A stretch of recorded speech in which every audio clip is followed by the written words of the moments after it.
Assalamualaikum warahmatullahi wabarakatuh.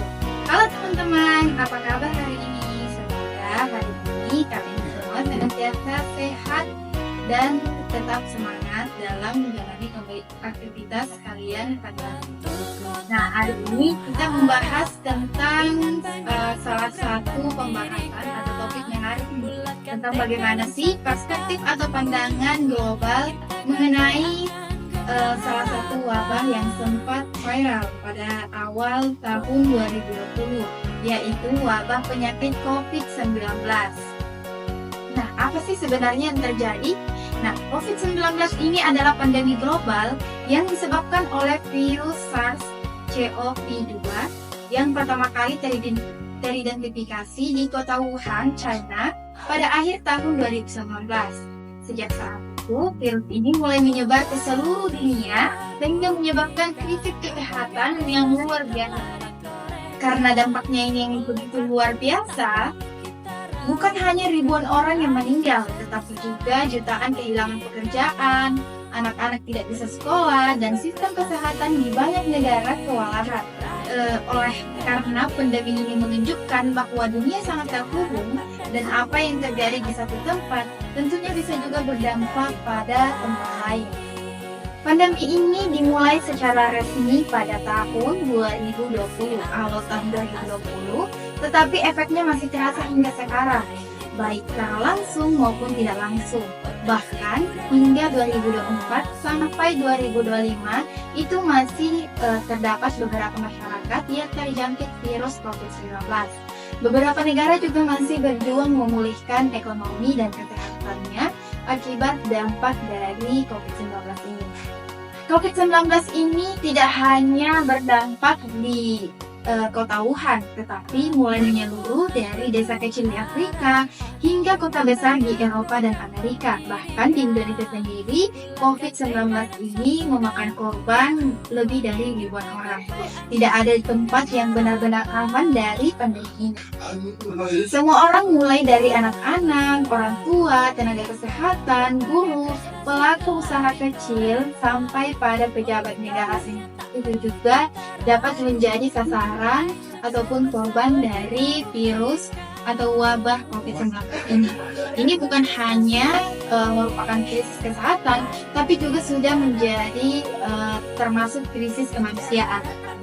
Beberapa negara mulai memberlakukan salah satu antisipasi, yaitu lockdown total sebagai fokus pada vaksinasi. Kalau di Indonesia sendiri itu diberlakukan karantina.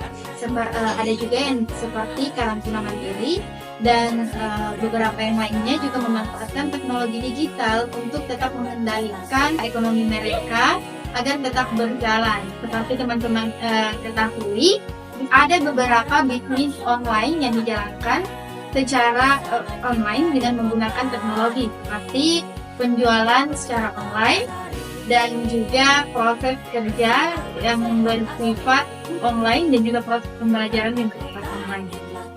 Namun, tidak semua negara memiliki akses dan antisipasi yang sama tentunya terhadap bagaimana menyiapkan solusi dalam mengantisipasi wabah virus corona. Disinilah kita mulai bisa belajar bagaimana pentingnya solidaritas dan juga kolaborasi lintas negara. Teman-teman sekalian, hari ini kita akan menggali bagaimana dunia belajar dari pandemi ini dan bagaimana kita sebagai generasi muda tentunya bisa berperan dalam dunia yang makin saling terhubung. Setelah semua yang kita lihat, apa sih pelajaran yang paling penting dari pandemi ini? Apa yang disadarkan oleh pandemi? Yang disadarkan oleh pandemi bahwa dunia ini termasuk rentak, bahwa tidak semua negara punya kesiapan yang sama, kesiapan yang matang, dan bahwa sistem global yang kita bangun ternyata belum sepenuhnya kuat untuk menghadapi krisis bersama. Nah, siapa kira-kira yang terlibat langsung dalam membuat perubahan?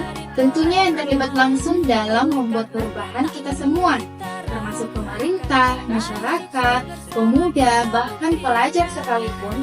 Setiap individu itu memiliki peran dalam membangun kesadaran, kedisiplinan, dan juga solidaritas global.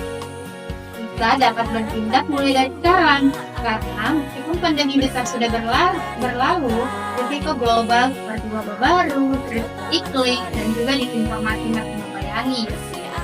Kita bisa mulai kesadaran tersebut, kita bisa mulai sekolah, di kampus, kantor, media sosial, semuanya bisa menjadi ruang edukasi dan kontribusi.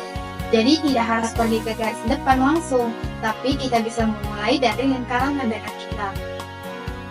Nah, sekian topik pembahasan kita terkait bagaimana sih perspektif global dalam menilai isu wabah COVID-19. Lebih dan kurangnya mohon dimaafkan. Wassalamualaikum warahmatullahi wabarakatuh.